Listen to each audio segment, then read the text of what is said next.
Ladies and lads, what's going on? It's Spag here. You guys are all doing well. In this video, we're going to be talking about Season 2 of Tekken 8 and the direction of the game. So lads, make sure that before we continue, hit that subscribe button so you guys can be notified when I upload a new video. Let's get started. So let's address the elephant in the room here straight off the bat. Very few people are happy with the recent patch, and of course I, along with others, said that we should wait until the patch comes out to see the full picture, and now we pretty much have that. So I'm just going to explain a few reasons why people are upset with the current patch and hopefully come up with ways that could make this game a more enjoyable experience. So to make it easy, to make it constructive, I'm going to be breaking this video down into separate parts and make it easy to follow. First up, we have buffs to defense and offense. Secondly, we have buffs and nerfs to movement. Number 3, we have patching characters' weaknesses. Number 4, nerfed Okizeme. Number 5, buffed combos. Number 6, chip damage, and closing out with number 7, stronger 50-50 mix-ups. I want to start off by saying that I'm not looking to play Tekken 7 again. I'm not looking to play Tekken 6, 5, or whatever older Tekken. I'm looking to play a new game, a game that is new, fresh, but still feels like Tekken.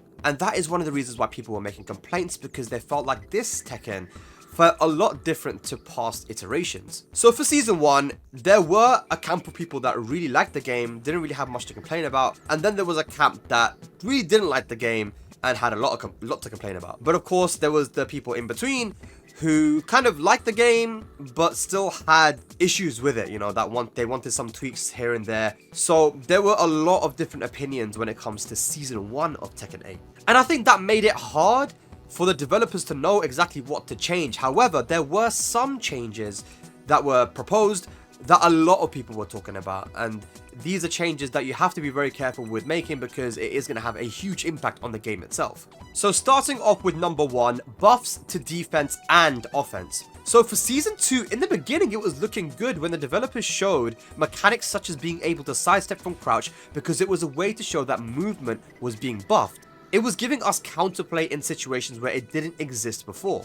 They also showed that heat dash was nerfed because the chip damage would be almost nothing if you were in rage, which is good because then you wouldn't be one hit away from dying after blocking a really strong move that puts the opponent at +5.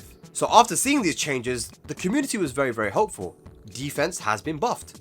But with this patch, there were changes that were made that didn't make much sense. It feels like instead of aggression, we got suppression. Suppressing your opponent rather than meeting them with aggression. There currently seems to be a bit of a push and pull situation going on right now. Characters who deserve to be nerfed got nerfed. Think about Nina, Yoshimitsu, and Dragunov. But they also got given buffs, which didn't change their power scaling too much. For example, a lot of people were saying that Dragunov's back 4-3 needs to be nerfed because it's a 14 frame, really quick heat dash combo, which does a lot of damage. They got rid of it, so back 4-3 now will only give a guaranteed hit on the floor.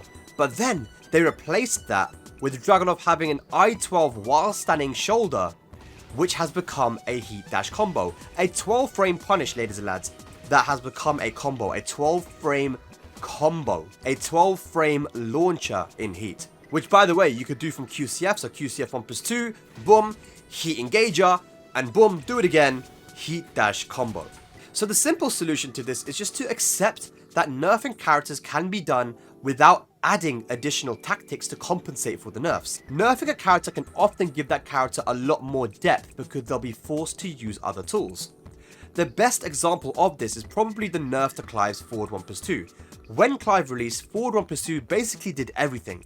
It was a long range mid, which was safe on block, which had great tracking, which was a heat engager, which was a launcher in heat.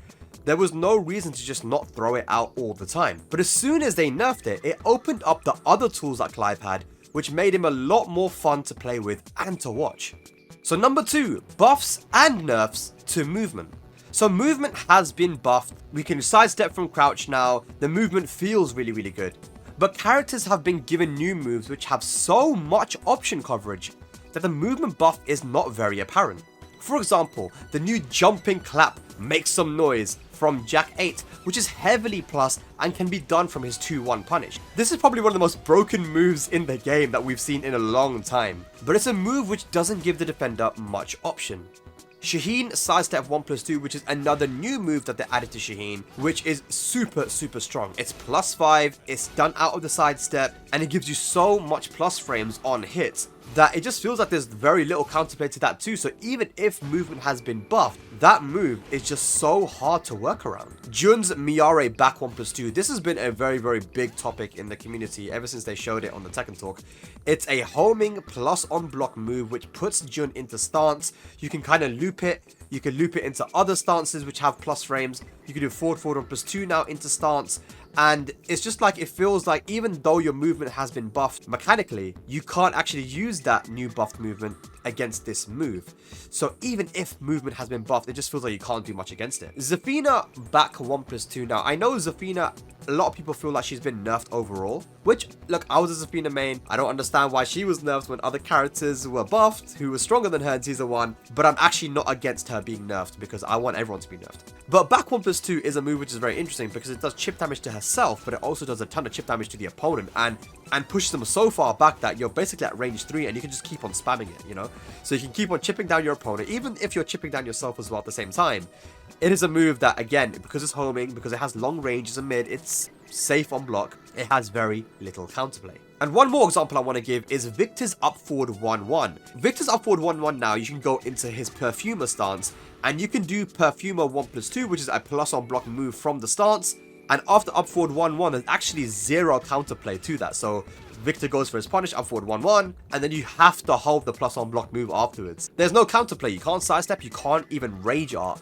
And these are just a few examples of many which are low risk, but give huge reward and don't have much counterplay, if at all, when it comes to movement. This is why it can feel like it's so hard to sidestep even though movement was buffed.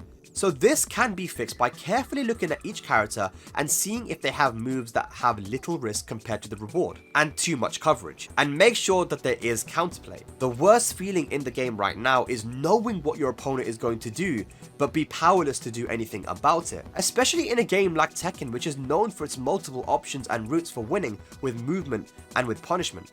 Coming in at number 3, which is a very important topic, is patching characters' weaknesses. Now, this patching away of characters' weaknesses started back in Tekken 7, where they gave characters like Anna, Marduk, Bob, I-15 launchers to try and standardize them with the rest of the members in the cast. The thing is, this is something that made those characters unique. They struggled in some ways, but as a player and commentator, seeing players work around those weaknesses was one of the most fun things about the game. Patching away those weaknesses and giving characters really strong moves that have huge option coverage just makes the game a lot less fun to watch. And for many players that main certain characters, they actually do not like their characters being buffed because it reduces the depth of that character. For example, Hwoarang was given Beck's old down back 4, which is a new high crushing low.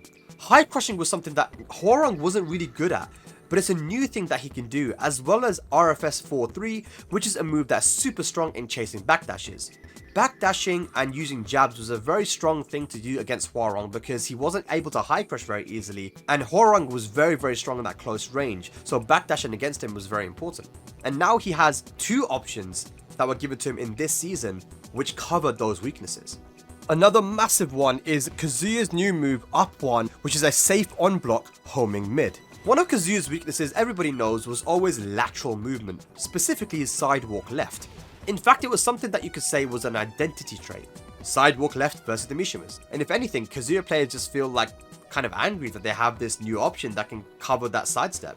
I remember Ryan Hart telling me that with Kazuya, back in the day, what he would have to do to catch sidewalk left was wave dash, cancel while standing 1-2. So while standing 1-2, his 13 frame while standing launcher actually had tracking to sidestep left. So he would have to like utilize this high execution stuff in order to catch the opponent sidestepping left. But this is the kind of thing that Kazuya players like. Kazuya players love high execution things.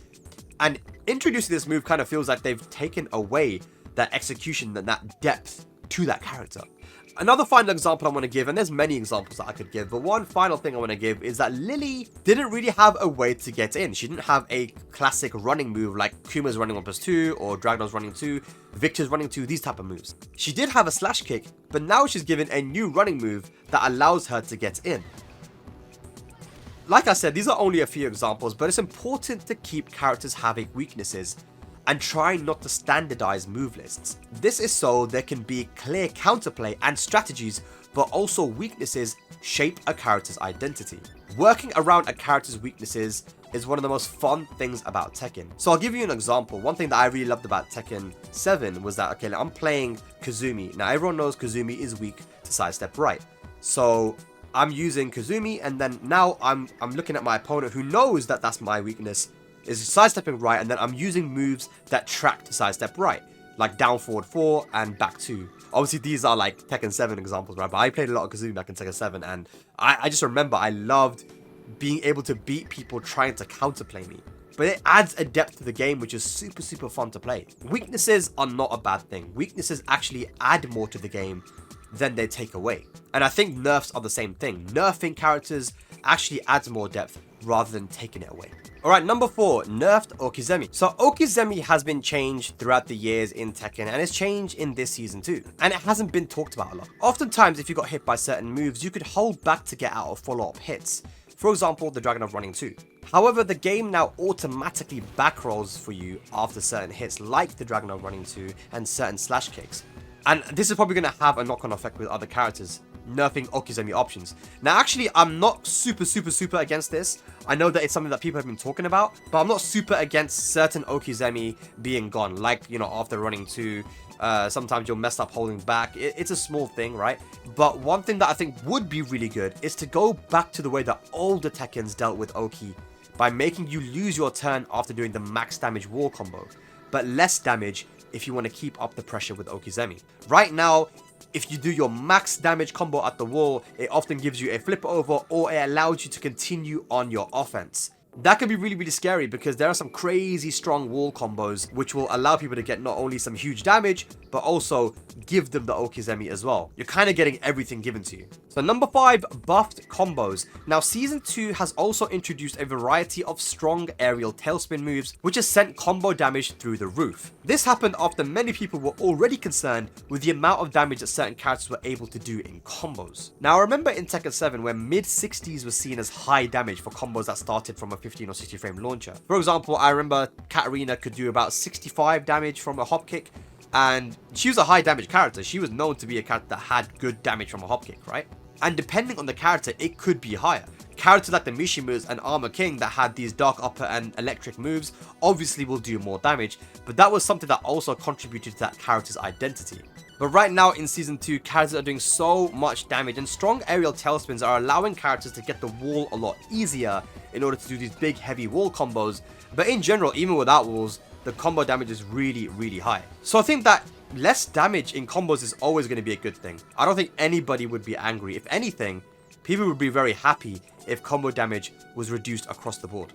So moving on to number 6, we have chip damage. Now chip damage was nerfed across the board from 30% to 25%, but characters were also given new moves that are really strong and do chip damage. This makes it really hard to tell that chip damage was generally nerfed. There are obviously so many examples, but a few examples are, you know, Shaheen's new move there with the sidestep on +2 and back 3, Yoshimitsu's pogo stick move, which is just so much chip damage, it's crazy, Anna's rocket launcher moves, and of course Jack's clap. I don't think that it's a bad thing to have chip damage in the game, especially if it's a character specific strength. For example, Kuma is a character that can do a lot of chip damage, and if it wasn't for him being able to do everything else back in Season 1, I think people wouldn't mind it so much.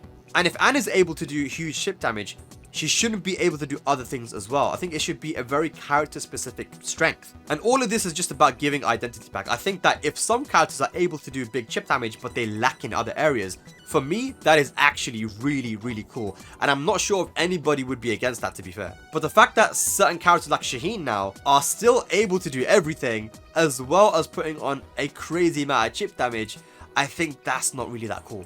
So like I said, one thing that needs to be done here to fix this is perhaps look at the character's moveset and say, okay, if this character has this and this tools, which are really strong, they have good in-close pokes, they might have some high combo damage, they shouldn't also then be given high chip damage. But on the other hand, if a character is lacking in the poke department, doesn't really have many strong plus frame moves, or, you know, their pokes aren't that strong, combo damage is weak, then of course, you know, giving chip damage as a strength could be something that character has. Now, perhaps the biggest thing here is our final point, number 7, stronger 50-50 mix-ups. Now, this has got to be the biggest complaint of Tekken 8 so far, the 50-50 aspect of the game. Now, firstly, adding in Heat Engager into full crouch while keeping this plus 17 scared a lot of people. However, now we see that certain characters have also been given new moves from crouch, like Brian's hatchet kick in crouch and Paul, which has made the 50-50 aspect a lot scarier in this game. And plus, other characters already have good full crouch mix-ups, right? I mean, you got Raven that has a sweep, and now his while standing 3+4, I believe, has become safe on block, where it wasn't safe before. Anna, of course, needs no introduction. She is a character that's always excelled when it comes to those full crouch mix-ups. So many characters have been given now this full crouch mix-up and full crouch lows that they didn't have before. So this makes Heat Engager into full crouch so scary, and because it's retained its plus 17, it really is just a 50-50, because there's very little counterplay.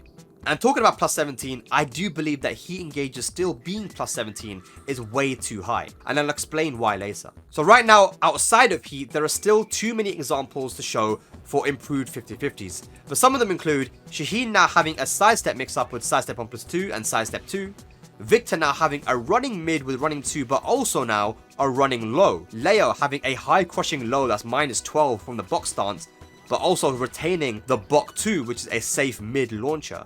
These are just a few examples of how 50-50s in this game can feel really scary. And generally, they've added also more characters that are able to transition into stances from moves that allow for harsh mix-up situations. But on the topic of moves into stance mix-up, it's definitely something that some characters should be able to do, and I'm not actually against it. For example, you should get rewarded for doing a risky string or a punish into stance, but the mix-up in that stance should hold risk as well. It should have risk, thought, and counterplay. Now, if you look at something like Jun's Miare back 1+2, so you do forward 1+2, and then you're in stance, back 1+2, it's homing, mid, plus on block. What is the counterplay there? If you look at Jack's new move as well that makes some noise, again, very difficult to tell what the counterplay is there. And even though Leo isn't the strongest character in the game, even looking at that stance, and there's so many more stances as well that we could talk about, because a lot of characters in Tekken 8 have now been given stances that they didn't have before. It just is a lot, and it feels very guessy. So how do we fix this? I think one massive change would be if Heat Engagers were nerfed to be plus 10. It would create a mind game while still allowing the attacker to keep a significant advantage. For example, at plus 10, Jin would be able to parry a down forward 1. But as it stands, he can't do anything. So if it's plus 10, it actually makes the person doing a Heat Engager have to think a little bit more. It's not just a nuclear bomb that they can throw at you and do whatever they want afterwards. Sometimes with some characters, it's just an obvious move that you're going to do afterwards, like a running 3, or if you're Dragunov, you just go for a running 2. And especially now that there's some characters that have a running low, like Victor, it's just going to be a 50-50 between running 2 and running low, which is kind of crazy. So I do think, honestly, nerfing Heat Engager to be less plus would be a very good option. And it is something that a lot of people were asking for. And of course, create more risk or less reward for stance mix-ups by way of lateral movement or block punishment. This will reduce the feeling of 50-50s. At the end of the day, ladies and lads, these are just some examples of what can be done to help the game be more enjoyable for people. And the suggestions were as a result of talking to a variety of players and content creators. I think the main takeaway from all of this is that people want to have counterplay. They don't want to feel like they're taking too much mix-ups or being oppressed too much. Like I said, it feels less like it's aggression and more like it's suppression. Like, just have a look at this new move from King that provides a mix-up on block and gives him plus frames to go into a stance mix-up from the Jaguar run. And then you have Jin going into Zen stance from his running 3, which has just created this incredibly toxic loop in offense with very little counterplay and risk for Jin. This, I would say, is probably one of the biggest issues at the moment, and something that the developers definitely need to look at. Giving characters access to these very heavy mix-up situations by not taking much risk at all, and forcing the opponent to have to guess in that situation, doesn't feel like aggression, but feels more like suppression. Because at the end of the day, when there's one person being super aggressive with very strong overpowered moves, there is someone inevitably on the other side that is taking that and not being able to do anything about it. So yeah, these are what I believe are some of the things that people have been complaining about, and hopefully something that can be addressed when it comes to future patches. Because at the end of the day, guys, we know that Tekken has the potential and has already shown the potential to be the hypest game when it comes to spectator esports, and also just a fun game to play in general. So that's going to be the video, guys. Thank you so much for watching. Let me know in the comments what you guys would say should be changed maybe in this game for Tekken 8, or even if you don't think that anything should be changed, because there are of course always going to be a variety of opinions when it comes to this game. Thanks for watching, ladies and lads. I'll catch you for the next video. Take care. Peace.